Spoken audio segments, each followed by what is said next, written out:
Well, IDF soldiers once again being accused of enjoying the spoils of war too much. This was a tenant, may she rest in peace. Mujda left us a small souvenir. Let's see what you get. What's waiting for you. Simply amazing. Don't film me. I must not be seen doing this. He's a doctor back in Israel. That video taken from the south of Lebanon, showing them looting, brazenly filming themselves, talking about it as if it's something they do every day. And it's not, of course, the first time that IDF soldiers and reservists have been accused of looting like this. There have been accusations of the soldiers, reservists stealing gold in Gaza, cash too. And then there's this video which was posted from Jenin in the West Bank, in which a Palestinian says the IDF soldiers had taken the cash from his safe. كلياتها عندي وانا مخليين شيء بالخزنه لازم مخليين الفراطه بس ممتاز والله.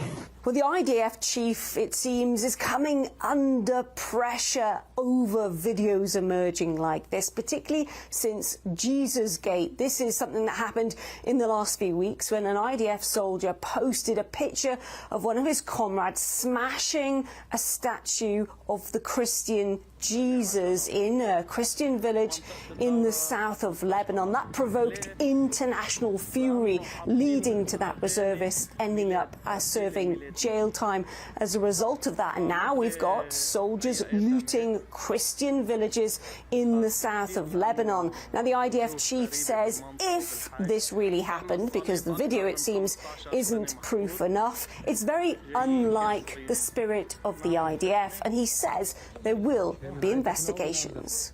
What's interesting to take away from that statement, and these are the key phrases I think, is one, it may be happening, so he's not 100% sure that the IDF reservists and soldiers have been looting villages, and secondly, he says don't take pictures, don't take video, don't post it on social media, because it seems that filming these kind of crimes is possibly the issue he's got. And while Zamir may sound tough, many have accused his words of being simply hollow. Soldiers have been contacting the Hebrew press and giving testimony anonymously here in Israel, saying this kind of looting, this kind of event is happening all the time. It's widespread. The commanders know all about it, and they simply turn a blind eye.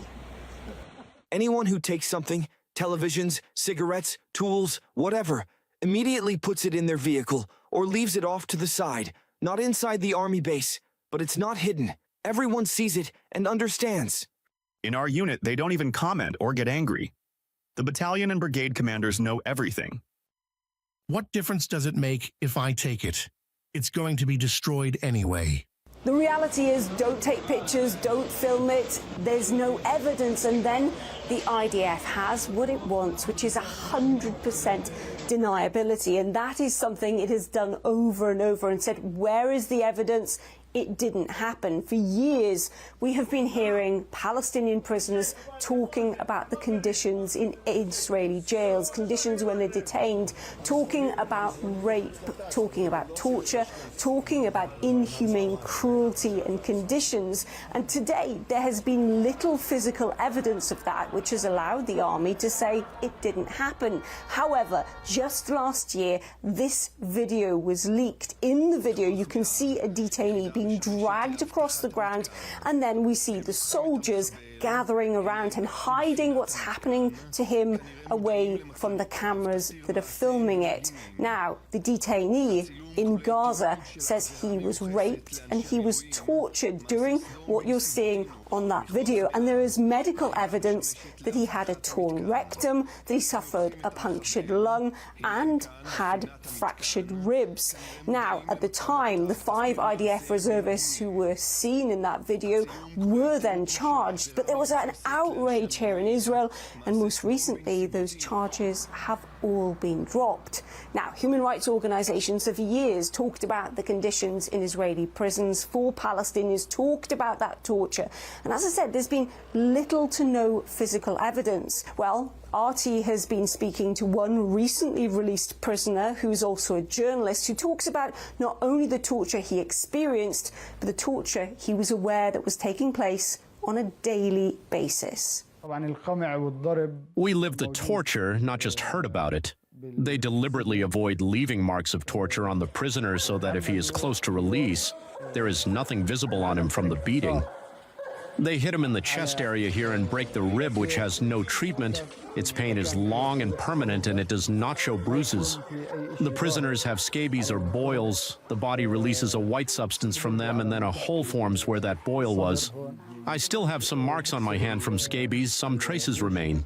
With so much evidence, it's becoming harder and harder to ignore the kinds of abuses that IDF soldiers and reservists are being accused of. Yet despite that, the chief of the army, the commander himself, is still attempting to play out a situation where he says that Israeli soldiers really do have a good moral compass.